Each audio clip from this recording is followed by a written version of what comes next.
Can I ask all of you to clench your finger and just raise your little finger? What do you think? What does that mean? I know most of you say, okay, this means that somebody wants to go to the washroom. This has a different meaning altogether in Japan. If you're showing this little finger to some boy and the boy is sitting next to a girl, that means you're asking the boy that the girl sitting next to him is she your girlfriend? On the contrary, if you're showing the thumb to a girl, that means you're asking the girl that, okay, the boy sitting next to her is your boyfriend or not. Good afternoon, fellow Toastmaster and guest. Today I'm going to talk about most common gestures used in Japan.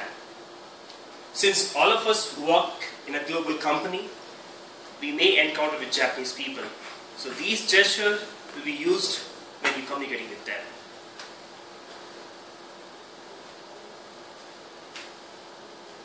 Bow. The most common gestures in Japan, people bow when they meet each other, and so many other occasions as well. As a general rule, the deeper the bow, the more respect you are giving to the other person. And some people are so used to this tradition that they even bow over the phone. And surprisingly, when I started interacting with Japanese people, and I noticed myself that even if when I call Japanese people, I'll say, konnichiwa.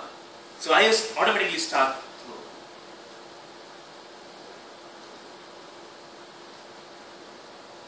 This looks like some people are sleeping.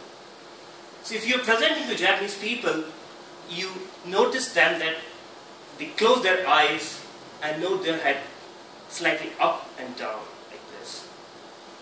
Do not misunderstand them, that they are not listening and sleeping. This is the way they show concentration and attentiveness in a meeting. Because in Japan, if you're making a direct eye contact, that considered you are not giving a respect. It's considered to be rude. So whenever you find them sitting in a meeting room and doing like this, it means they are attentive and listening to you.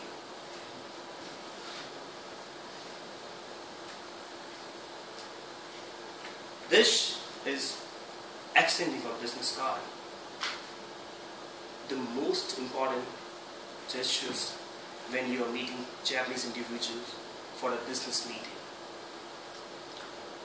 If possible, you can have your visiting card printed both in Japanese and English.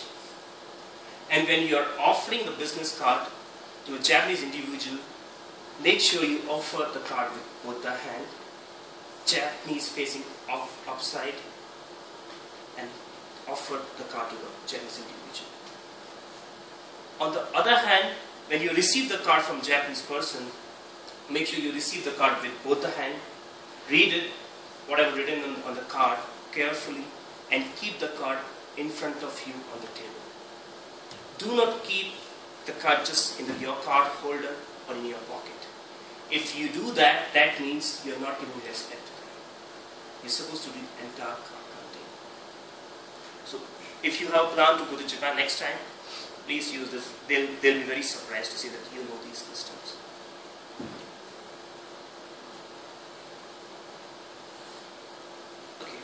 What do you think? What that gestures means? Any idea? Any idea? Thank you, sir. Okay. So this is most common gestures in teenagers and girls, and that means a solemn promise. So Japanese, when they promise something, people not with the other person's pinky and your pinky, they just cross it. Say promises. So if you are planning Japan, fine. Want to do a promise? Use these gestures.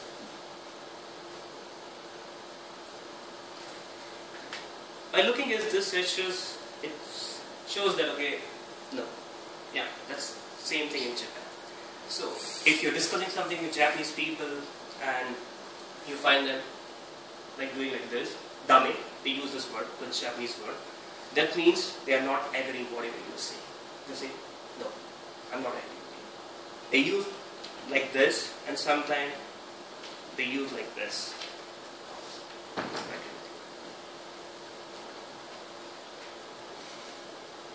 This index fingers on your head like horns.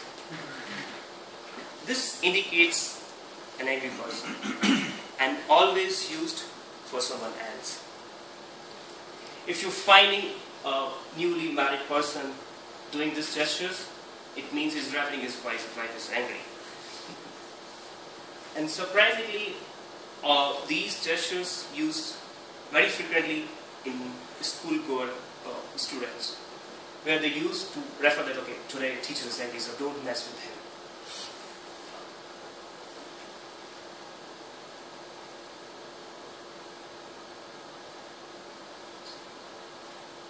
When we want to say, are you talking to me? How do we refer? We refer, point our chest and say, are you talking to me? In Japan, they use their index finger and point to their nose.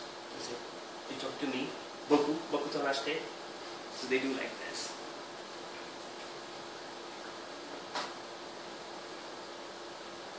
This doesn't mean okay. If you show this in Japan, that means that you're asking for money. So this means money in Japan.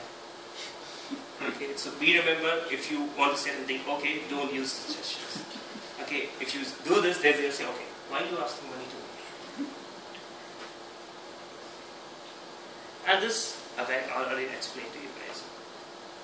So let's see, whatever I've explained here, how many of you remember some of the gestures? Let's have a quiz time. This. What about this? Money. What about this? No. Not agree. Friends, today we learned some of the gestures used in Japan, and if you use them on an appropriate occasions, you might leave a good impression in Japanese people.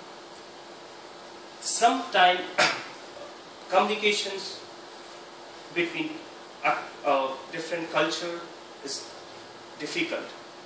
But with the help of these gestures and listening them carefully, even most difficult idea can be understood.